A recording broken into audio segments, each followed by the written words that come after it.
Bonjour à tous. Aujourd'hui, on va utiliser le laser Xtool S1 avec une tête de 20 watts pour réaliser un objet sympa.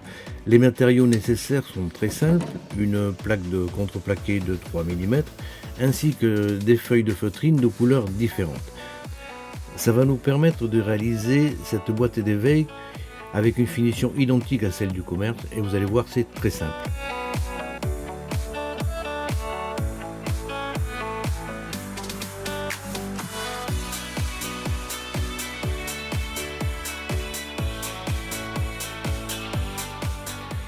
Vous trouverez sur le site Atom qui a été développé par Xtool tous les éléments nécessaires pour la construction de ce bricolage.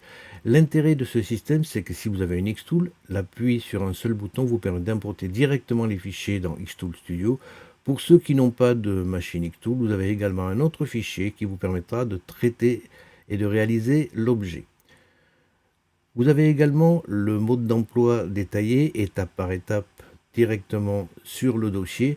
A noter que dans cette vidéo, on va voir quelques détails supplémentaires et quelques trucs et astuces de manière à réaliser cette boîte avec un fini vraiment commercial.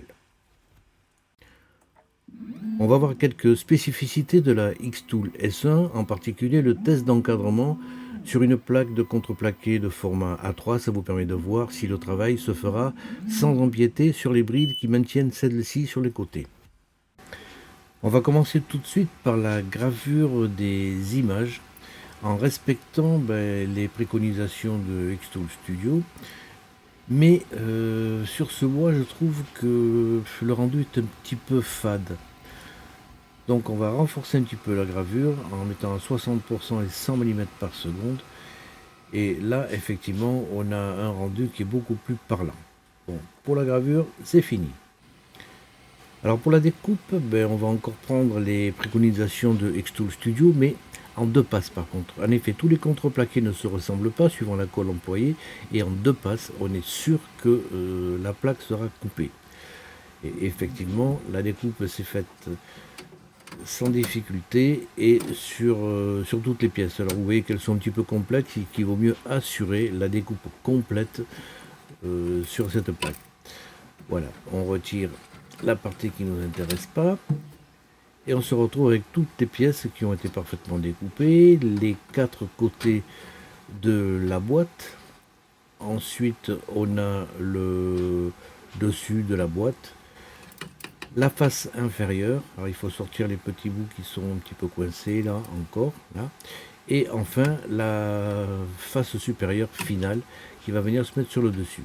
Alors vous avez également ces petits contours de pièces là. Écoutez, mettez-les de côté, gardez-les parce que ça servira soit pour la finition mais également pour la mise en place de la partie supérieure de la boîte. Alors un très léger ponçage des bords des pièces est conseillé pour sortir les petites traces de velure qui pourraient subsister, et ça permettra également l'insertion plus facile de toutes les dents les unes dans les autres. On commence par faire le pourtour en mettant les pièces l'une contre l'autre. Vous les insérez simplement en faisant chevaucher les dents.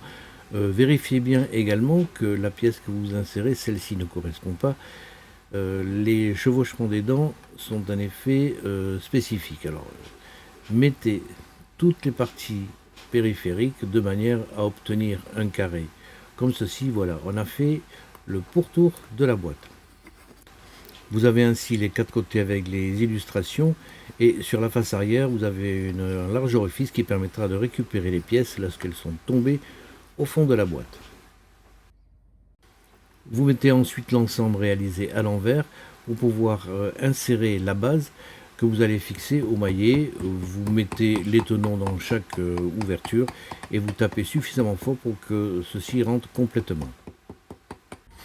Alors pour assurer la pérennité de la boîte, on va quand même mettre de la colle. Vous mettez de la colle à bois, mais que vous disposez très grossièrement. Vous voyez, vous mettez des aplats de colle un petit peu sur toutes les parties qui sont consécutives, et ensuite avec un coton-tige vous voulez lisser toutes les parties de colle que vous avez mis un peu partout. Vous allez bien sûr avoir un petit peu de rab, alors avec une petite compresse vous venez essuyer le surplus de manière à obtenir un résultat le plus propre possible, et votre boîte est ainsi complètement collée.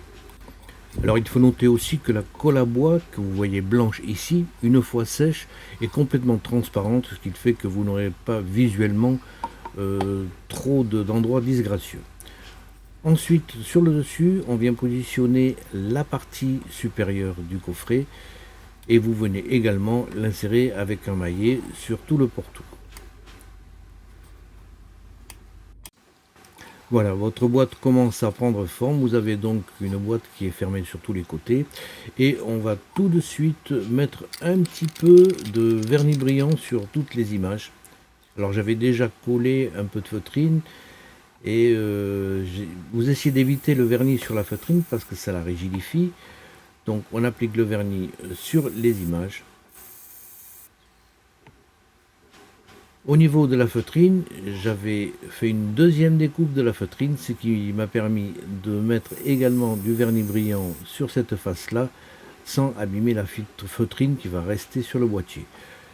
N'hésitez pas à bien mettre de vernis sur la face inférieure, vous pouvez en mettre une à deux couches, de manière à obtenir un bon rendu brillant. Les pièces du jeu peuvent être réalisées en faisant des découpes successives collées entre elles et peintes, mais j'ai préféré pour une raison d'esthétique les gérer plutôt avec une imprimante 3D. Vous trouvez le dossier Printable avec tous les éléments nécessaires ainsi que deux pièces guides pour vous aider à la finition. Alors, si vous voulez faire, comment fait-on pour faire des pièces 3D? Sous Xtool Studio, vous avez une partie ici, la première. Alors là, ça clignote parce que tous les éléments sont liés entre eux. Quand on fait un clic droit sur une image, vous avez la possibilité de l'exporter au format SVG. Mais le format SVG ne conserve pas la taille. Alors, comment faire? J'ai réalisé le dessin sous VCarve Desktop et sous VCarve Desktop, il y a la possibilité de faire une exportation au format DXF qui lui va conserver la taille. On fait donc l'exportation au format DXF et quand vous êtes sous Fusion 360 par exemple, vous avez la possibilité d'importer un fichier DXF, vous choisissez sur quel plan vous voulez le mettre, vous allez ensuite le chercher puisque vous l'avez déjà sauvegardé et il viendra automatiquement apparaître mais à la bonne taille sur votre dossier de travail. Là vous avez les éléments qui correspondent strictement à l'original par leur dimension. Une fois que vous avez fait ceci, bon, la partie qui va nous intéresser, c'est la partie à droite, ce sont les pièces 3D. Vous pouvez les sélectionner. Alors il y en a 5, on sélectionne toutes les formes et vous venez réaliser une extrusion d'au moins 20 mm. Vous pouvez faire plus, là j'ai réalisé pour l'instant 20 mm. Et voilà, vous avez vos pièces en 3D. On va maintenant s'occuper de la feutrine avec la Xtool S1.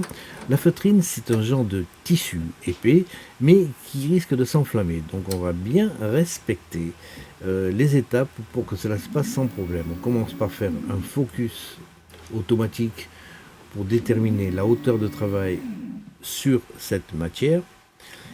Et vous allez ensuite délimiter la zone à travailler en faisant un clic à chaque coin de manière à avoir sur Xtool Studio une représentation rectangulaire de votre pièce de feutrine et vous pourrez ainsi positionner facilement les objets dessus. Alors les réglages pour la feutrine demandent toute votre attention. Alors là sur la jaune, on a le rayon laser qui est un petit peu trop brillant. La découpe de la feutrine se fait en 6 passes à une vitesse assez rapide, 150 mm par seconde et avec 60% de puissance laser. Vous voyez quand même que c'est relativement rapide. Là on fait le pourtour de la bande de feutrine qu'on va appliquer sur la boîte. Et en utilisant ces paramètres, vous voyez que la découpe se fait sur toute la hauteur de la feutrine, mais surtout il n'y a pas du tout de traces de brûlé sur celle-ci. Lorsque vous avez réalisé la découpe, il peut y avoir quelques petits filaments qui s'accrochent encore, mais en tirant tout doucement, vous voyez que la pièce sort assez facilement. Les pièces découpées vont venir se positionner sur chaque face de manière à recouvrir les tenons qui ne sont pas très esthétiques de mon point de vue. Alors cette feutrine va servir à la décoration de la boîte, mais je vous rappelle c'est une boîte pour très jeunes enfants. Donc il faut à tout prix éviter qu'il y ait un arrachement de la feutrine. Et je vous conseille d'utiliser de la colle à bois directement dessus, mais ensuite que vous venez étaler au doigt parfaitement contre les pourtours de la découpe qui a été réalisée, mais également sur les bords, de manière qu'on ne puisse pas, avec un ongle, arracher facilement la feutrine. Vous venez ensuite la mettre en place, vous la positionnez en le faisant glisser un petit peu, de manière à ce que votre dessin soit centré dans la découpe de la feutrine. Vous pressez sur toute sa surface et on laisse sécher pendant quelques minutes. Une fois les 4 pièces de feutrine collées, vous avez quand même une boîte cubique qui est plus sympa visuellement et qui plaira aux enfants. Avec cette boîte d'éveil, il va falloir associer les formes mais également les couleurs. On va faire un fin liseré de peinture sur tous les orifices. Et lorsqu'on positionne la partie terminale supérieure, vous voyez que le résultat est très propre et on voit les couleurs au travers. Pour fixer cette plaque, il va bien falloir la positionner. Alors je vous conseille de mettre le petit liseré carré avec le guide de positionnement qui viendra ensuite parfaitement la positionner au niveau de la partie supérieure de votre boîte. On fait la même chose avec la partie circulaire, vous mettez le petit pourtour et le guide. Alors ça vous laisse un tout petit peu de jeu pour bien mettre les parties peintes régulièrement espacées. Vous mettez de la colle à bois, alors là j'en ai mis un petit peu trop, on va l'étaler au doigt sur toute la surface de manière qu'elle ne puisse pas ensuite s'arracher. Et si vous en avez mis trop avec un coton-tige, là j'en ai vraiment mis trop, vous venez sortir les parties qui sont un petit peu superflues. Vous venez, une fois que vous avez mis la colle, repositionner vos guides avec les pourtours de manière à avoir un espacement vraiment très régulier au niveau de toutes les pièces. On presse un peu, vous sortez le surplus de colle tout de suite dès que vous l'apercevez et avec des serre-joints, vous venez presser fermement cette partie supérieure. N'attendez pas trop longtemps pour ressortir les guides parce que si la colle a débordé un petit peu, ils seront ensuite collés. On les retire donc et vous laissez sécher pendant une bonne heure de manière à ce que l'adhésion se fasse complètement. Nettoyez si vous voulez, si vous voyez des surplus de colle et quand vous avez fini, vous voyez que votre boîte, elle est ma foi très propre. Bon voilà, la boîte est complètement réalisée. Maintenant on va faire quelques petites finitions. Une application de vernis en 1 ou 2 couches sur la face supérieure va lui donner un aspect très professionnel. Mettez un petit peu de sopalin dans la partie interne pour éviter que le vernis se dépose à l'intérieur de la boîte. Et sur tous les côtés, vous venez mettre du scotch de peinture qu'on applique juste au ras de la partie supérieure. Vous faites ça sur tout le tour avant de pouvoir appliquer le vernis et mettez-en 2 ou 3 couches pour avoir un fini vraiment sympa. Utilisez du vernis brillant, le résultat sera bien meilleur. Voilà, vous voyez que c'est relativement facile avec la X-Tool S1 de travailler des matériaux différents pour obtenir une boîte, ici une boîte d'éveil, mais qui a un look et un aspect vraiment très professionnel. Alors vous avez une deuxième possibilité également, tous ces petits pourtours, vous pouvez les appliquer sur la boîte pour avoir un autre aspect du fini. Alors pensez à vous abonner, pensez à liker et surtout allez-y de vos commentaires sur cette vidéo. N'hésitez pas non plus à partager le lien de la vidéo pour faire connaître ce genre de bricolage. Vous avez réalisé le premier casse-tête pour bébé.